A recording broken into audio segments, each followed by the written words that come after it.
आगाज करने की मैं घोषणा करता हूं।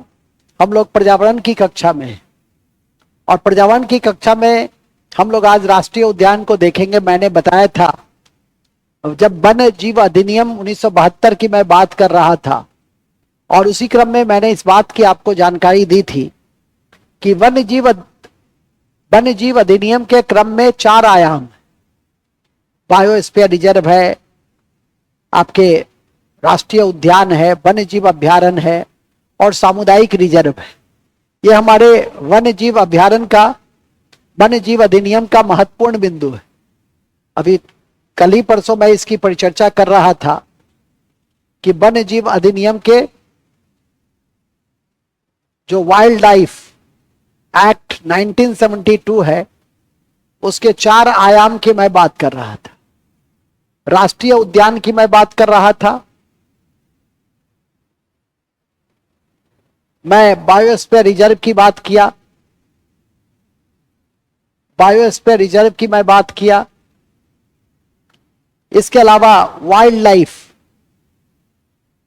लाइफ सेंचुरी की मैं बात किया और जो कम्युनिटी रिजर्व है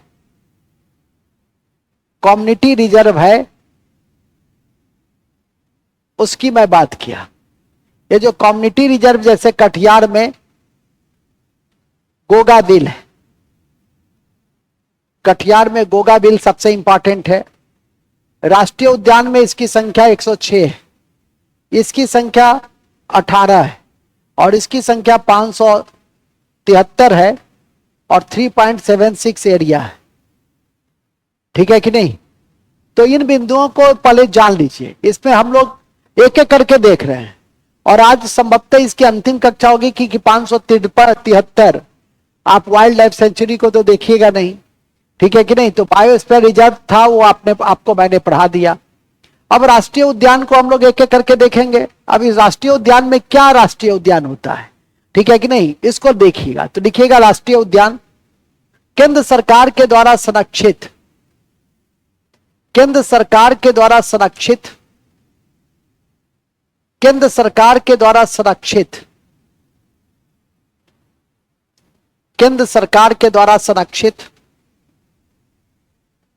जैव विविधता और पर्यटन के दृष्टि से, जैव विविधता और पर्यटन के दृष्टि से काफी महत्वपूर्ण है।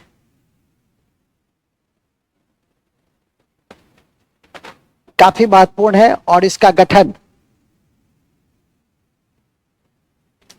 गठन संसद के अधिनियम से किया जाता है और इसका गठन संसद के अधिनियम से किया जाता है, संसद के अधिनियम से किया जाता है। ठीक है, संसद के अधिनियम से किया जाता है। किसका? राष्ट्रीय अभ्यारण्य उद्यान का। लिखेंगे वर्तमान में 106 राष्ट्रीय उद्यान है या अभ्यारण्य है। वर्तमान में 106 राष्ट्रीय अभ्यारण्य है। याद रखिए, इसमें 105 और 106 को याद रखिएगा। ये लेटेस्ट है इसीलिए इस दोनों को याद रखेंगे। तो लिखेंगे 105वां राष्ट्रीय अभ्यारण्य आसाम में देहिंग पटकई है और रायमोना है। ये दोनों आसाम में ही, देहिंग पटकोई और रायमोना, ये दोनों राष्ट्रीय अभ्यारण्य है और दोनों कहां है? असम में। ठीक है, याद रखिएगा, ये दोनों असम में है, भूलिएगा नहीं। फिर लिखिए भारत का पहला राष्ट्रीय अभ्यारण्य, भारत का पहला राष्ट्रीय अभ्यारण्य, भारत का पहला राष्ट्रीय अभ्यारण्य, राष्ट्रीय अभ्यारण्य जिम कॉर्बेट या Hailey national park, Jim Corbett या Hailey national park, Jim Corbett या हेली नेशनल पार्क है,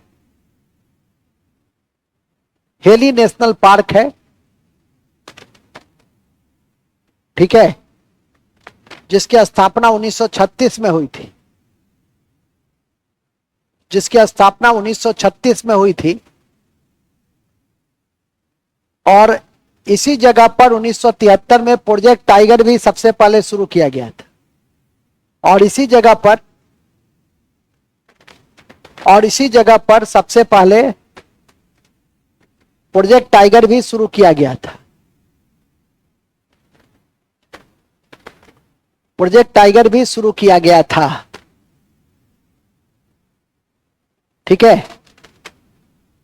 प्रोजेक्ट टाइगर भी शुरू किया गया था। सबसे पहले प्रोजेक्ट टाइगर शुरू किया गया था। अति महत्वपूर्ण है कि सबसे अधिक नेशनल पार्क मध्य प्रदेश में है, सबसे अधिक राष्ट्रीय उद्यान मध्य प्रदेश में 11, उसके बाद आसाम में है, उसके बाद आसाम में है, आसाम में, और अंडमान निकोबार, केरल, महाराष्ट्र, उत्तराखंड, पश्चिम बंगाल में 6। लेकिन रिवीजन के लिए बता दिए हैं, 2 याद रखिएगा। मध्य प्रदेश में 11 सबसे अधिक है, और उसके बाद आसाम में सबसे अधिक है। और यह भी याद रखिएगा कि जब वन्य जीव अभ्यारण्य की बात होगी तो सबसे अधिक अंडमान निकोबार में है।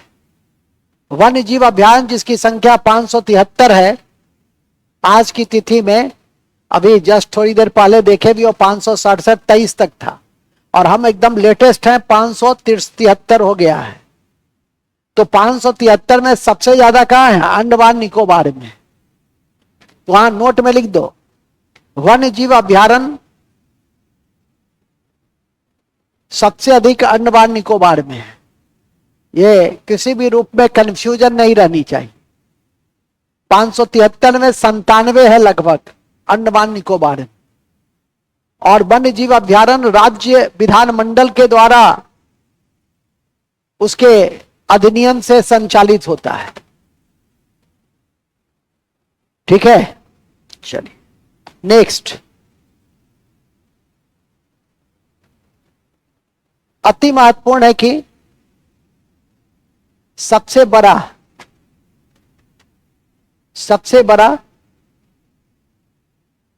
राष्ट्रीय अभ्यारण्य हेमिस है। हेमिस लद्दाख में है, जबकि रेगिस्तानी राष्ट्रीय उद्यान हेमिस लद्दाख में है, और रेगिस्तानी राष्ट्रीय अभ्यारण्य राजस्थान में, और तीसरा सबसे बड़ा है गंगोत्री उत्तराखंड में। उत्तराखंड में सबसे 1 2 3 में लिखा दिया, हेमिस, लद्दाख, रेगिस्तान नेशनल पार्क, लद्दाख के बाद राजस्थान, और तीसरा है आपका गंगोत्री उत्तराखंड, ठीक है। सबसे छोटा साउथ बटन है अंडमान निकोबार में। सबसे छोटा साउथ बटन है अंडमान निकोबार में। अंडमान निकोबार में नोट में लिख देंगे। सबसे बड़ा वन्य जीव अभ्यारण्य रन ऑफ कच्छ है गुजरात में। सबसे बड़ा वन्य जीव अभ्यारण्य रन ऑफ कच्छ, कच्छ का रन है गुजरात में, जो जंगली गधा के लिए प्रसिद्ध है। कच्छ का रन गुजरात में है, जो जंगली गधा के लिए प्रसिद्ध है। जबकि सबसे छोटा वन्य जीव अभ्यारण्य बोर महाराष्ट्र में है। बोर महाराष्ट्र में है।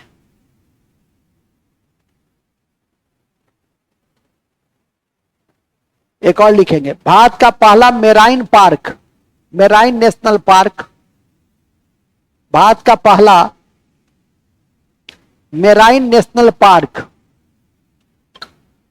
भारत का पहला मेराइन नेशनल पार्क गुजरात में है, कच्छ के रण में, गुजरात में है। कहां है? गुजरात में। चलिए, और आपकी जानकारी में मैं दे दूं कि जब आप राष्ट्रीय अभ्यारण्य पढ़ते हैं तो बिहार के कॉन्टेक्स्ट में ही पढ़िए, और बिहार में एकमात्र है अभी, और वो कहां है? पश्चिम चंपारण में है, वाल्मीकि। और दूसरा अभी प्रस्तावित हुआ है जस्ट कैमूर जिला में। जैसा सीन आएगा परीक्षा में उस तरह से उसको सॉल्व कीजिए, तो नोट में लिखिए। बिहार में एकमात्र राष्ट्रीय उद्यान वर्तमान में 1990 से है। बिहार में वर्तमान में एकमात्र राष्ट्रीय उद्यान 1990 से है, जिसे वाल्मीकि राष्ट्रीय अभ्यारण्य के नाम से जानते हैं, जिसे वाल्मीकि राष्ट्रीय अभ्यारण्य से के नाम से जानते हैं। जबकि दूसरा कैमूर में प्रस्तावित किया गया है, जबकि दूसरा कैमूर में प्रस्तावित किया गया है, दूसरा कैमूर में प्रस्तावित किया गया है। नोट में लिख देंगे, बिहार का दूसरा चिड़ियाघर, बिहार का दूसरा चिड़ियाघर अररिया में स्थापित किया गया है, अररिया में स्थापित किया गया है। ठीक है, बस। अब हम लोग राष्ट्रीय अभ्यारण्य जब पढ़ते हैं तो 106 है। अब 106 है, अब परीक्षा में अभी 2 महीना है, कहीं 107 हो गया तो नोट करना है, करेंट हो जाएगा वो। लेकिन 106 में अब सब तो आप पढ़ नहीं सकते हैं, लेकिन वो तो आपको पीपीटी अभी भेज देंगे तो आप अपना देख लीजिएगा, और कहीं से भी किसी भी पुस्तक से या प्रीवियस नोट्स में भी 50 करीब लिखा हुआ है, उसको भी नोट कर सकते हैं, एक बार रिवाइज कर लीजिएगा। हमारा यूज कीजिए इस 3-4 घंटे का। तो जो 10, 12, 15 है अति महत्वपूर्ण, उसको यहां पे लिखवाएंगे। चूंकि यह रिवीजन कक्षा भी है तो लिखिएगा, भारत के प्रमुख राष्ट्रीय उद्यान निम्नलिखित है। भारत के प्रमुख राष्ट्रीय उद्यान निम्नलिखित है, जैसे डायनासोर राष्ट्रीय उद्यान। अरे नेशनल उद्यान तो सब में ना होगा, तो सीधे लिखो ना dinosaur MP, dinosaur MP. Kanha MP, Kanha MP, Kanha MP. NP सब में है, मैं एमपी तो है ही, एनपी भी नेशनल पार्क, नहीं समझे? डायनासोर एनपी नेशनल पार्क सब में है। तीसरा सलीम अली जम्मू कश्मीर, सलीम अली जम्मू कश्मीर, सलीम अली जम्मू कश्मीर। दाचीगाम, दाचीगाम जम्मू कश्मीर। और ये दाचीगाम जो है, ये हंगुल कश्मीरी स्टैग के लिए प्रसिद्ध है। ये हंगुल और कश्मीरी स्टैग के लिए प्रसिद्ध है। ये दाचीगाम किस लिए प्रसिद्ध है? हंगुल या कश्मीरी स्टैग के लिए प्रसिद्ध है। डिब्रू सैखोवा और मानस आसाम, डिब्रू सैखोवा एवं मानस, 2 और लिखो उसमें, हालांकि ऑलरेडी जानते हो कि आसाम में है। यदि आपकी परीक्षा में पूछेगा तो आप आराम से बना सकते हैं कि डिब्रू सैखोवा और मानस कहां है, तो आसाम में है। कंचनजंगा सिक्किम, कंचनजंगा सिक्किम, कंचनजंगा सिक्किम, कंचनजंगा सिक्किम। मॉलिंग और नामदफा अरुणाचल प्रदेश, मॉर्निंग, मॉर्निंग और नामदफा अरुणाचल प्रदेश, अरुणाचल प्रदेश। हेलो, हाँ जी, और नहीं किए, क्लास में है ना, बात कर लीजिए ना, बात हम कर लिए, ठीक है, कोई बात नहीं, कोई बात नहीं, ठीक है। कहां थे हम लोग? हाँ, मॉलिंग कहां है? अरुणाचल प्रदेश, ठीक है। मॉलिंग कहां है? अरुणाचल प्रदेश। और नाम दफा अरुणाचल प्रदेश। दुधवा, दुधवा है आपका उत्तर प्रदेश। और यहां प्रथम गैंडा पुनर्वास योजना शुरू किया गया था। यहां प्रथम गैंडा पुनर्वास योजना की शुरुआत हुई थी, याद रखिएगा, ठीक है। उत्तर प्रदेश की परीक्षा होती तो लखीमपुर खीरी भी लिखते, जैसे वाल्मीकि लिखे ना पश्चिम चंपारण, लेकिन उत्तर प्रदेश की तो परीक्षा है नहीं, इसका लिख देंगे सरिस्का, केवलादेव और रणथंबोर राजस्थान में। केवलादेव, रणथंबोर और केवलादेव, रणथंबोर और सरिस्का राजस्थान में है। बाघ के लिए काफी प्रसिद्ध है, ये बाघ के लिए प्रसिद्ध है। Bandipur Karnataka, Bandipur national park Karnataka, Bandipur national park Karnataka, Bandipur national park Karnataka, Bandipur national park Karnataka. Pin valley Himachal Pradesh, Pin valley Himachal Pradesh में है, पीन वैली हिमाचल प्रदेश में है। जबकि इंद्रावती छत्तीसगढ़ में, जबकि इंद्रावती छत्तीसगढ़ में,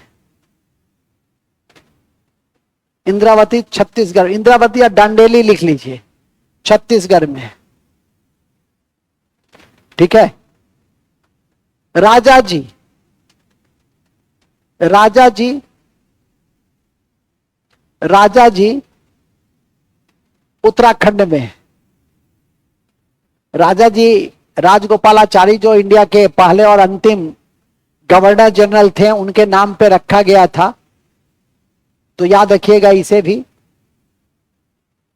ठीक है कि नहीं। इसके बाद है मन्नार की खाड़ी तमिलनाडु में, मन्नार की खाड़ी तमिलनाडु में,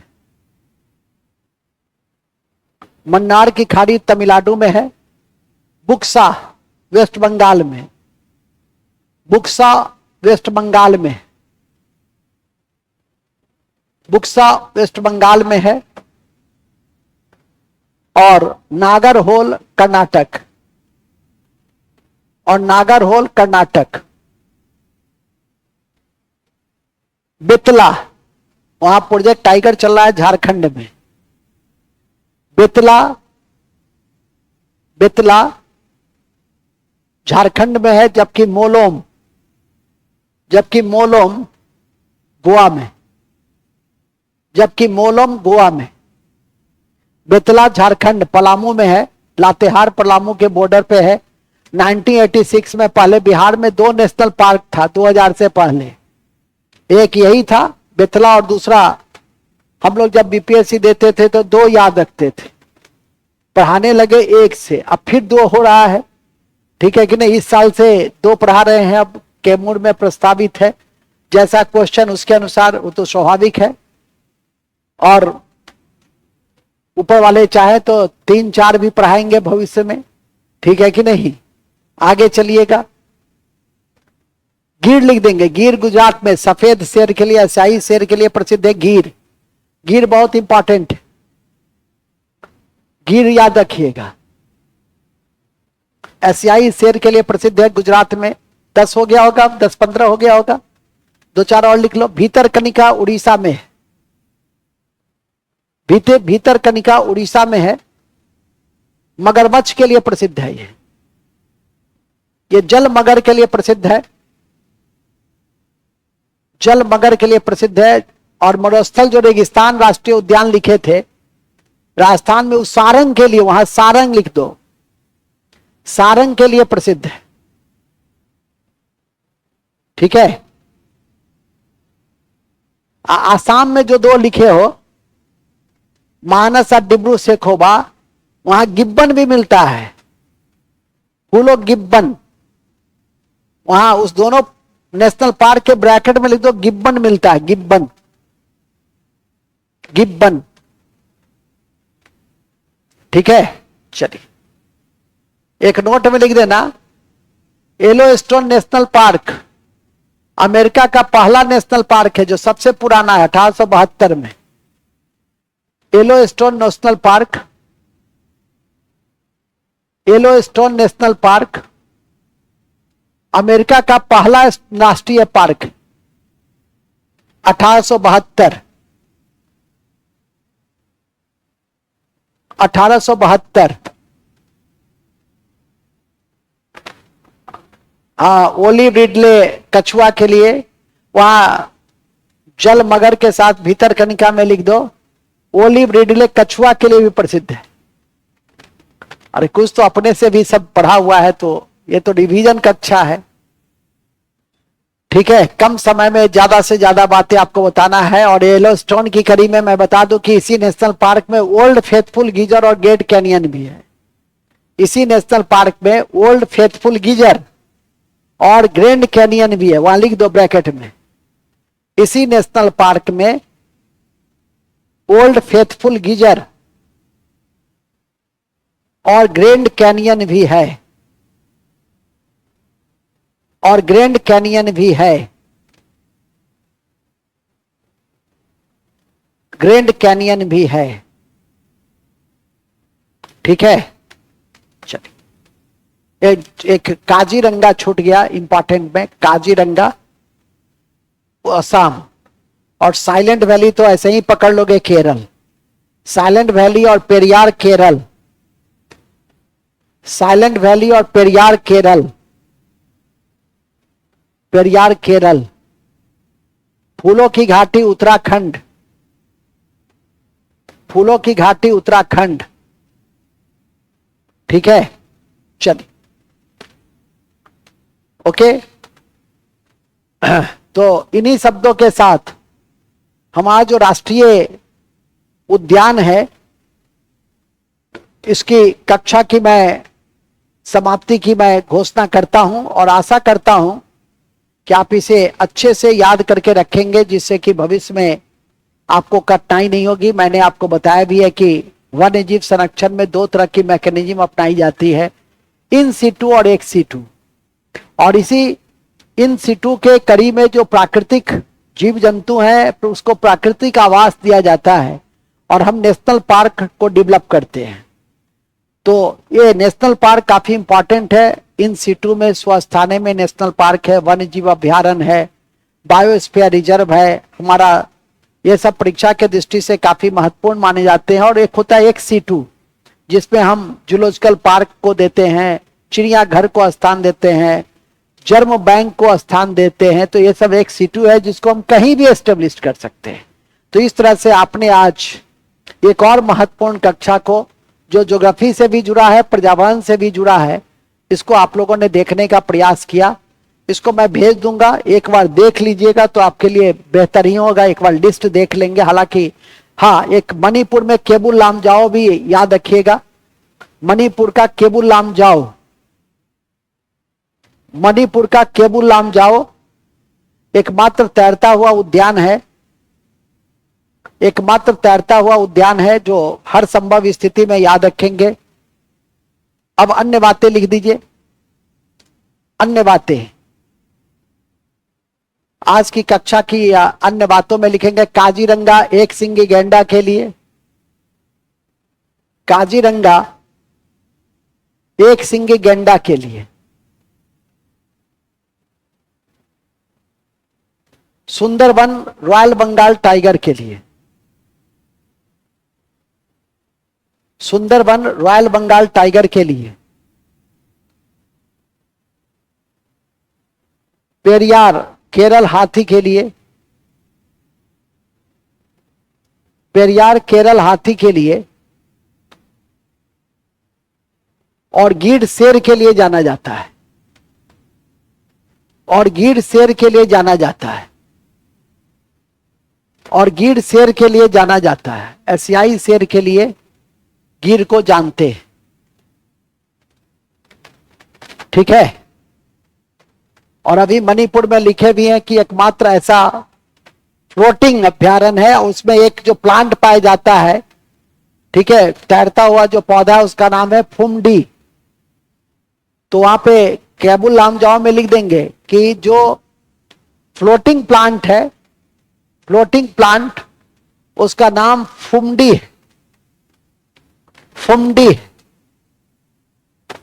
उसका नाम फुमडी है।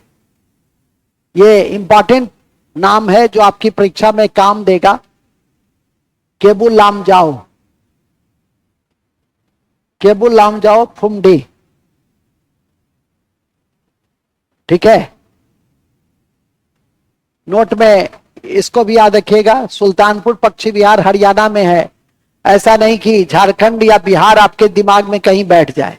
अब पटना पक्षी विहार उत्तर प्रदेश में है, तो लिख देंगे सुल्तानपुर पक्षी विहार, पक्षी अभ्यारण्य हरियाणा में है, जबकि पटना उत्तर प्रदेश में। पटना पक्षी अभ्यारण्य उत्तर प्रदेश में है,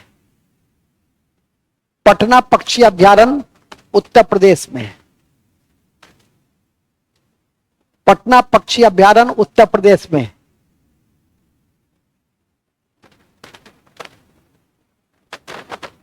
राजस्थान का जो केवला देव है वो साइबेरियन सारस के लिए प्रसिद्ध है, तो ये भी लिख देंगे राजस्थान का सारस, राजस्थान का केवला देव, राजस्थान का केवला देव साइबेरियन सारस के लिए प्रसिद्ध है, साइबेरियन सारस के लिए प्रसिद्ध है। राजस्थान का केवला देव साइबेरियन सारस के लिए प्रसिद्ध है। बस, तो इन्हीं शब्दों के साथ थैंक्स फॉर वाचिंग, ठीक है कि नहीं। हम लोग हमारी कक्षा इस पर्यावरण के इस अध्याय में, अब आप समझ रहे होंगे कि आपसे मैं क्या चाहता था और आप कहां तक खरे उतरे। रोशन जी, चंदन जी, समझ में आ रही है ना बातें कि मैं आपसे चाहता था कुछ और, लेकिन आपने, वो कहते हैं ना, मैंने मांगी थी सफाई, तुमने दी हाथों की जलन। तो आप लोग दो लाइन में निकल गए कि वन्य जीव अधिनियम, हमने लिखा कि वन्य जीव से जुड़े हुए, इसको ध्यान रखिएगा। तो आप लोग दो लाइन में वन्य जीव अधिनियम 1972 लिख दिए, लेकिन आपने प्रयास किया, आपने, रोशन ने, इन लोगों ने प्रयास किया। तो आशा करता हूं कि आप लोग इसको एक बार पुनः ध्यान रखेंगे, क्योंकि ईवीएस और आपके बायोलॉजी भी है, इसमें बायोलॉजी भी है, ईवीएस भी है, इसमें ज्योग्राफी भी है। तो एक साथ हम कई भागों को देखे हैं। फिर अगले दिन कल पुनः आपकी कक्षा इसी समय, जो टाइम आज दिया गया है उसी समय होगी।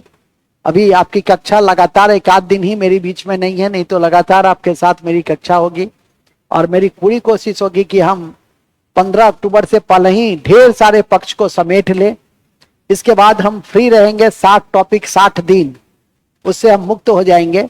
और फिर हम आपको कुछ इकोनॉमिक्स के पार्ट्स, कुछ हम चाहते हैं कि कॉन्स्टिट्यूशन का क्वेश्चन आयर सेशन के रूप में हम कवरेज करा दें।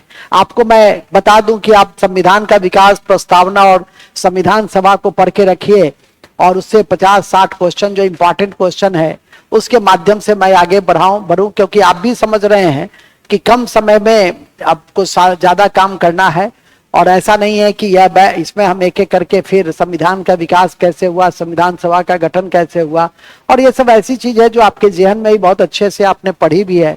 तो मैं इस प्लान में हूं कि क्वेश्चन बैंक के माध्यम से मैं आपको उसको आगे बढ़ा दूं, ठीक है कि नहीं। और देश में कहीं भी, किसी भी राज्य में यदि आपका क्रैश कोर्स बीपीएससी चल रहा है तो वो क्वेश्चन बैंक ही करा रहा है, ठीक है कि नहीं। 150, 500, 1000 क्वेश्चन ही करा रहा है।